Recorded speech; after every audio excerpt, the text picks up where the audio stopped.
So now I'm dressed down and you're dressed up. We can't get it right. I'm wearing tennis shoes, jeans, and a flannel. I thought you were going to have a T-shirt on. We're just imbalanced. I'm trying to go more cash, and it's not working out for me. Hey, welcome to another episode of Off the Fence. Welcome. Welcome. Do you know what this outfit reminds me of is right when we got married, velour jumpsuits were all the rage. They still should be, really.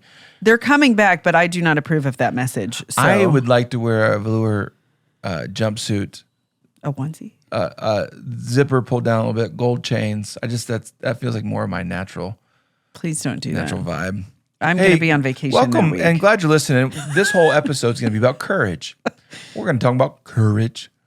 Courage. Being brave. That reminds me of the Wizard of Oz and the lion. Aww. All right. Okay. Well, so when I think about courage, I think it's one of those natural things that we desire. We want it. Most people are like, yes, I want more of that. I could use more of that. But it doesn't come natural. Right, but it doesn't come natural. And so because we want it so badly, we go into lots of situations where we're scared, intimidated, insecure, overwhelmed, brand new stuff, and we aren't sure what to do with it. Joshua 1:9, let's use that as a platform to this. It says in Joshua, very beginning, this is my command. Be strong and courageous. And the word be is important there. Be this. So be strong and courageous. Do not be afraid or discouraged.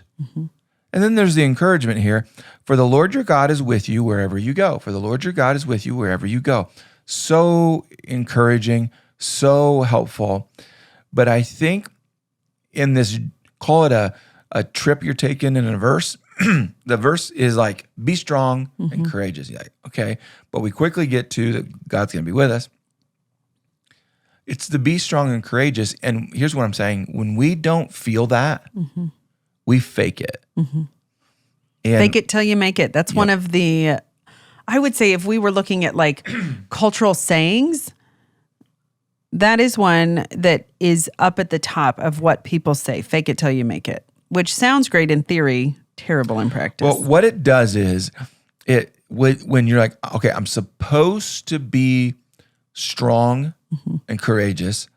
So I'm just going to tell everybody, I'm just going to tell myself that I'm okay. I'm okay. I'm fine. I'm okay. I'm okay.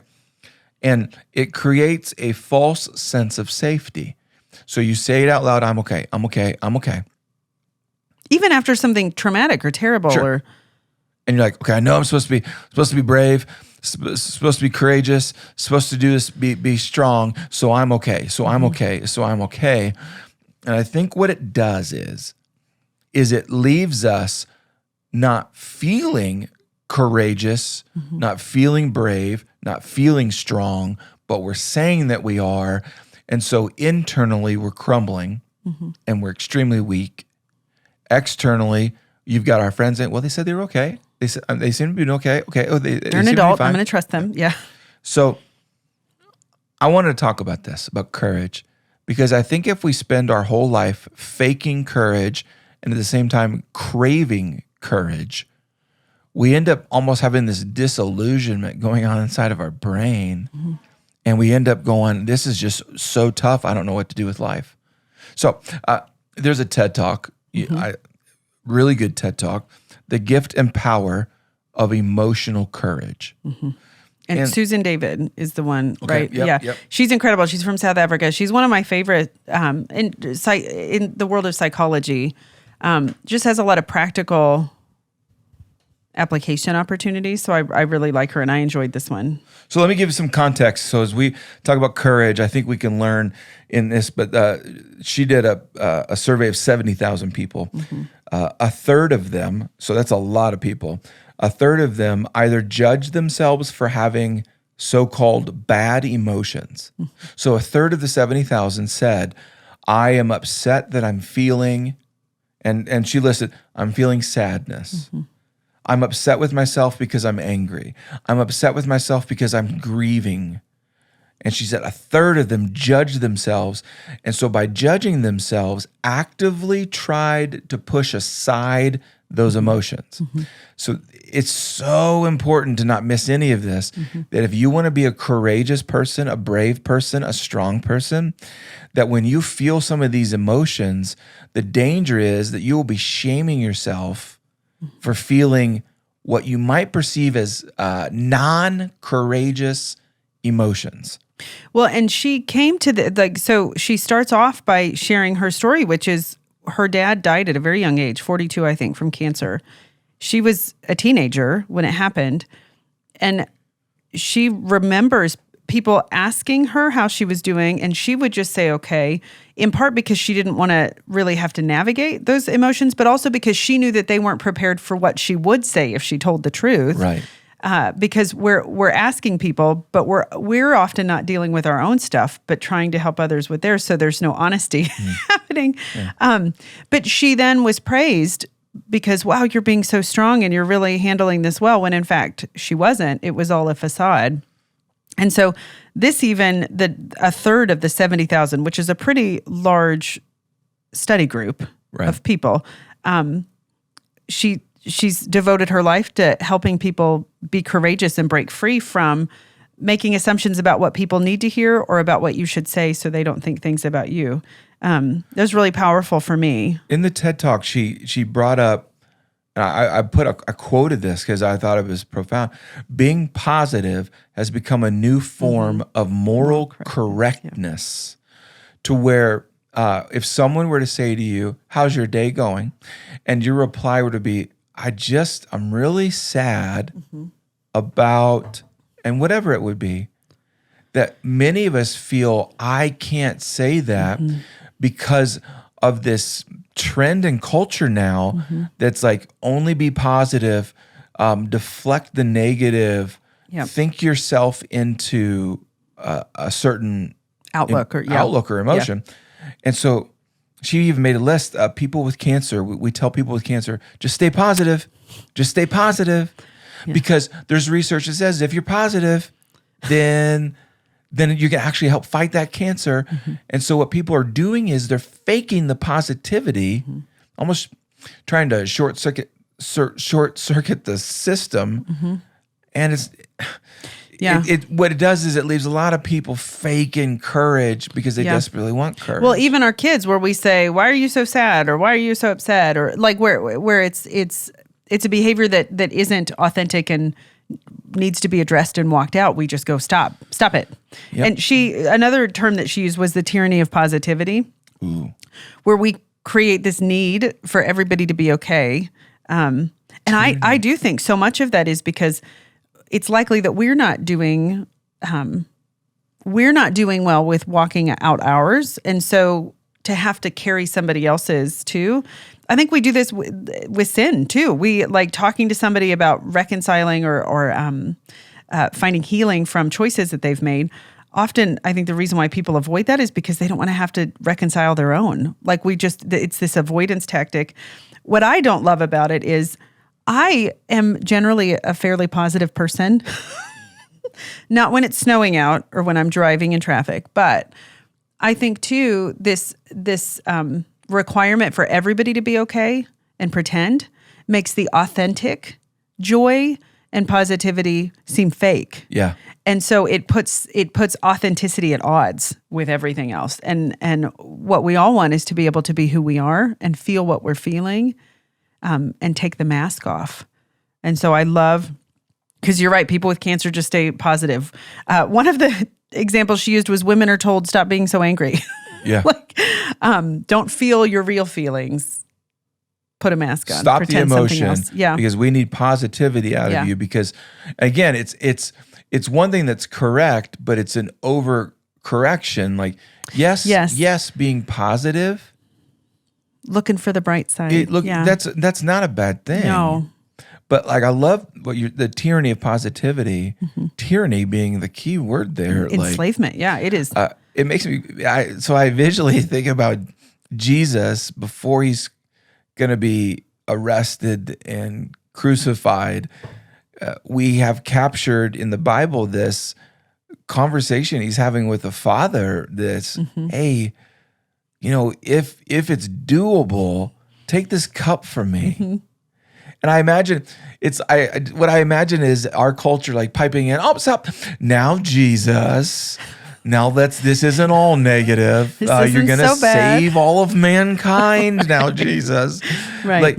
Like stop saying that, stop feeling that. It's all going to be okay. And it's like, come on, like, let's feel some of these emotions. And speak them. And that's what I love about that model is he even knows the outcome.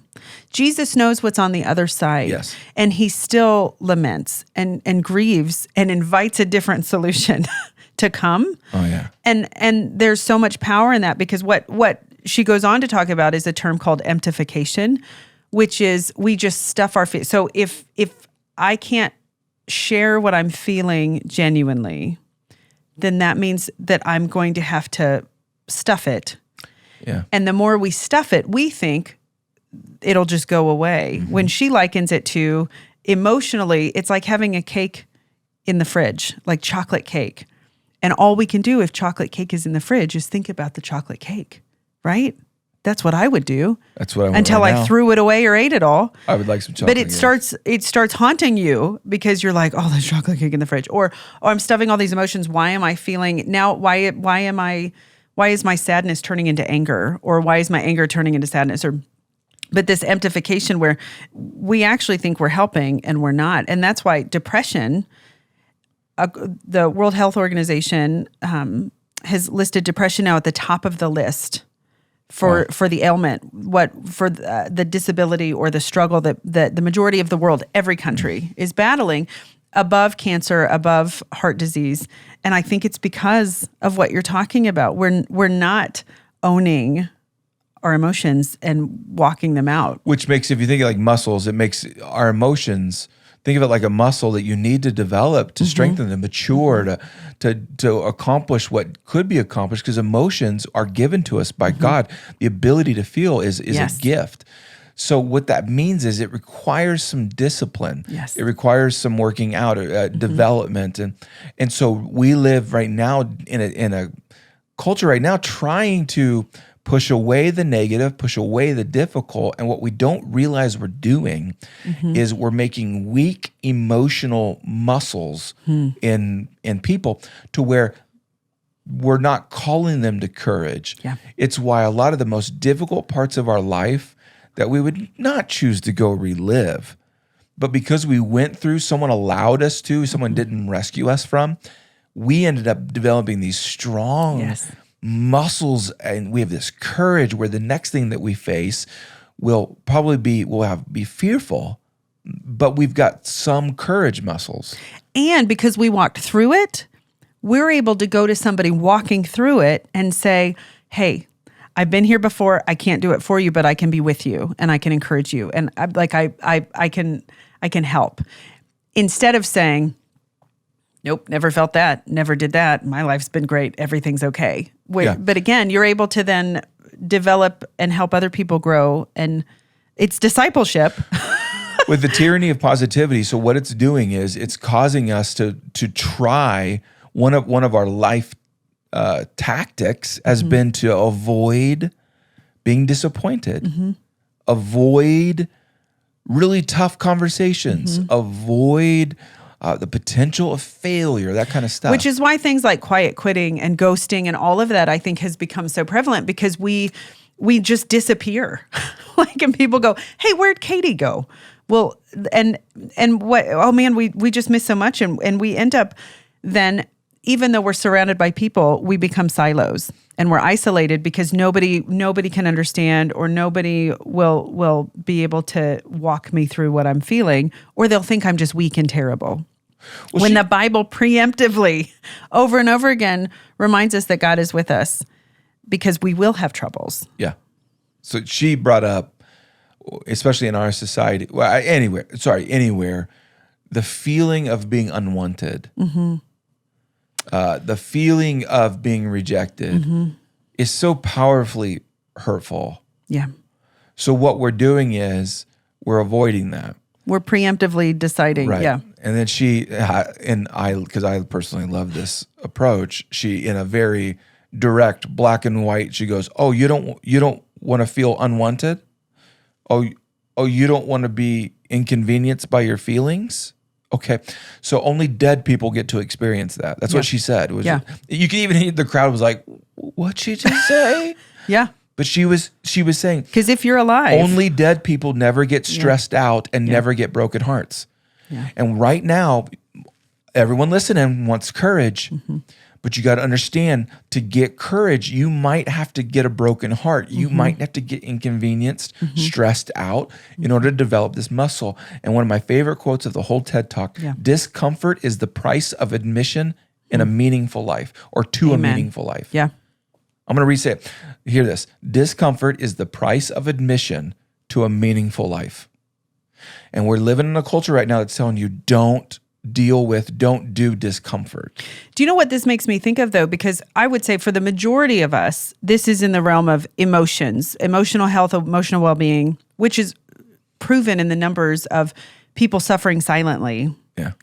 But also I think about, we want like the quick fix for our health, diet solutions and all of that. There was a craze in the 90s. It's popping back up again where what pill can I take or what fast thing? Because the work is hard. I think there's and pills painful. now. There's all kinds of stuff.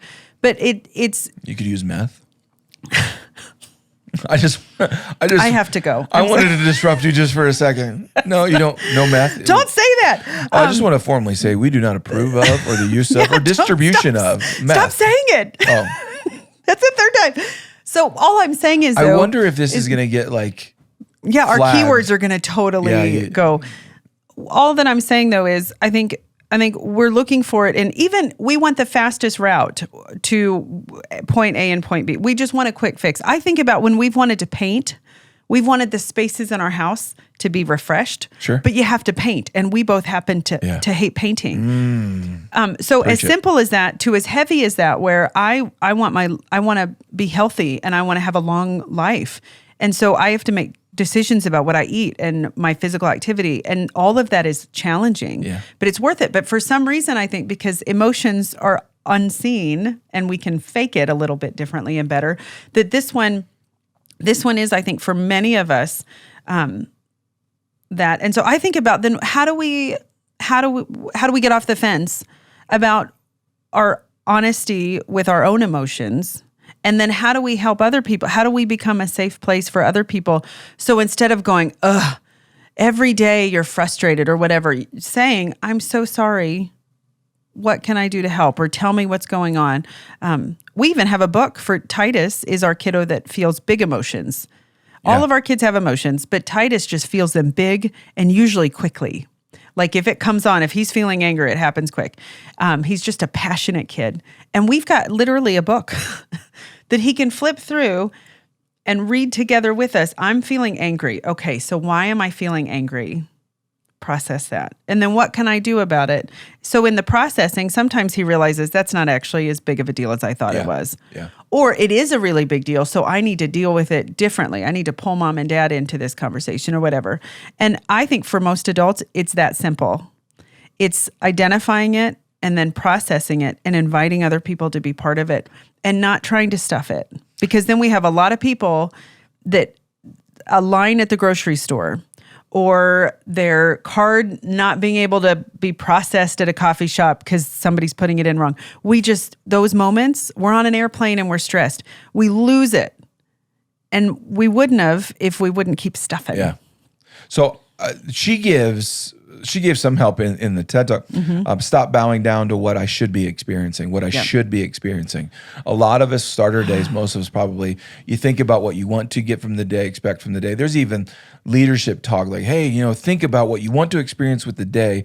Well, stop bowing down to what I should be experiencing, how people should treat me, what they should acknowledge in my life. Yeah. Emotions, and she says this, emotions are data, they're not directives.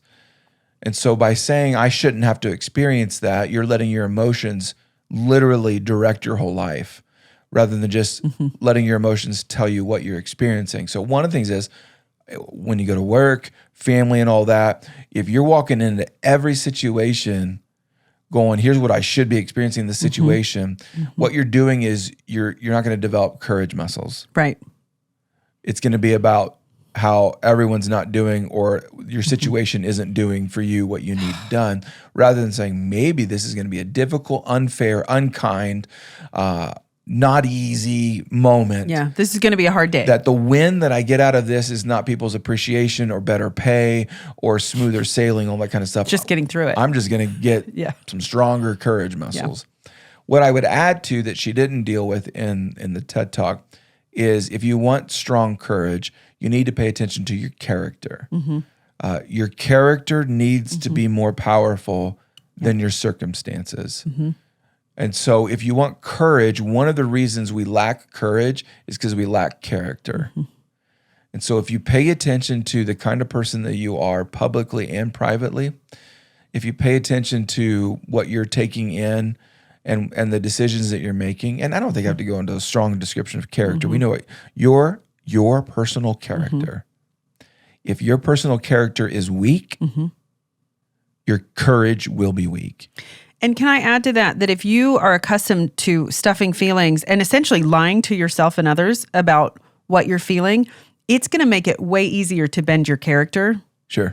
Like when you start those little areas that you're just really deceiving yourself, it's going to make your character all the more, it's going to be a challenge to maintain a high level of character if you're already lying to yourself about stuff and putting things in places that they don't, but like stuffing emotions and feelings, that really is the beginning of a character breakdown, I think. Yep. One of the one of the fuels that I use for courage is that I don't have any secrets from you. I don't have any secrets from our church and our kids. There's nothing in my life that if it were to be discovered, I would then have to lead to, I now need to confess. Yeah. I am sorry. No, there's not secrets. Like unpacking a suitcase of stuff you've stuffed. Yeah. And what I found is when you have a strong character, the byproduct of that is I have a little bit more courage in a setting. There's not going to be something the devil's going to be able to use. Yeah. Now, it doesn't mean that I'm have easy courage all the time, but it's just one of the pieces. But it's a huge element, and some of that starts with stop telling yourself you're not sad if you're sad. Yeah, like it could be as simple as that. Stop lying to yourself. Yeah, yep. Yeah, for sure. So watch what you're doing. If you have secrets, if you're hiding things from people, if someone were to learn that you've done or said or whatever, then just know that's going to hurt your ability to have courage. One last one is, I remind myself of this frequently in ways that are a bit morbid, but anyway, life is temporary. Yeah. Whatever I'm walking through today is temporary. And what it helps me know is that no matter how painful it might be, no matter how nauseous it makes me that I'm going to have this conversation or do this or that, whatever, it's temporary. And I was thinking, I've shared this with the staff before. One of the things that's lately been inspiring yet morbid to people when I talk to them about it is there is history regarding Christians on how Christians, I think, would live with bravery, would live with courage. And one of the ways that they consistently reminded themselves that life is temporary is one of them is they would put graveyards all around the church building. Yeah. Now, some of us are like, wait a minute. Yeah, I've seen that all the time. I thought it was just like a service of the church. Well, one of the tactics is they wanted themselves and their families to walk into a time of worship knowing that this is all temporary, that life ends. Yeah. And so they would I just imagine walking our kids through like, hey, look at that tombstone. And we're walking through a graveyard. Well, they were doing it on purpose. In fact, many Christians would often have a skull around them, whether it's on a desk or on a shelf in their home or where they worked, to remind them life ends. Life is temporary, which means like why is that not morbid? It means that whatever you're facing right now is temporary. Yeah. You will pass away. You will go into what we call eternity. So whatever you're facing, it's going to end. So make the most of it. Make the most of it. So even if you go study some of the Puritans, they would put skulls pictures of skulls on their tombstones. And as this sign saying, remember, you die, which means this is temporary. An old Latin phrase that I've put in front of myself quite a bit, memento mori, that remember you will die. And so remember to live. And I think that's one of the ways, like if you actually want to have courage that what you're going through right now, that you don't know the outcome. Maybe the outcome is bad for you. Yeah. It's terminal, or it's bankruptcy, or it's fired. Okay. Yeah. There's no positive way to spin this. Okay. It's temporary though. I would add to that too. I think a lot of people, again, because we do isolate, and even though people know us, we never truly feel known if we're not if we're not feeling safe to share who we are and all of that. So life is temporary, but you're also not alone. You don't have to be alone. And isolation is a tactic of the enemy. And so to remember, as you're remembering that life is temporary and you must remember to live, don't do that alone. No. Yep. And even if you feel like there's nobody, there's somebody, I promise. So, and you may have to go find them and say, I need somebody to walk with me. Would you walk with me? So I don't know if this is encouraging to people. So let me bring you back to where we started. We were talking Joshua 1:9. This is my command: be strong and courageous. And so David and Katy just basically said, "Yep, be strong and courageous." That means when you go through junk, don't try to spin it. Yeah. Just walk through it, and don't try to hide it. And know that it might be the workout that you're doing when you didn't feel like waking up and working out. That might be the day and the experience you're having where you're like, it's not good. It's not fun. It doesn't have a positive spin to it. It's a time just to make your muscles stronger. So be honest about your emotions. Feel those emotions. Go through the storm. And if you're willing to walk through the storm and not just run from all discomfort and all bad emotions, you will come out of that with stronger courage muscles. And better character, I think, too. Yeah. Oh, man. My dad used to say that for everything. It'll build your character. From doing chores, like super early or super late, to eating like liver. It'll build your character. It's why one of the greatest things to say to someone who's going through bad stuff isn't, hey, the next day will come. It's going to be good. No, it's like, yep, that sucks. I'm sorry. Yep, that's it. I'm here with you. Yeah. Well, thanks for listening. Might have been a bit morbid for folks, but hopefully it was helpful. And we hope that you'll live a life that is full of courage. Yes. No matter what you're facing. Yes, please. Thanks for listening. We love you so much. Love you. Bye, friends.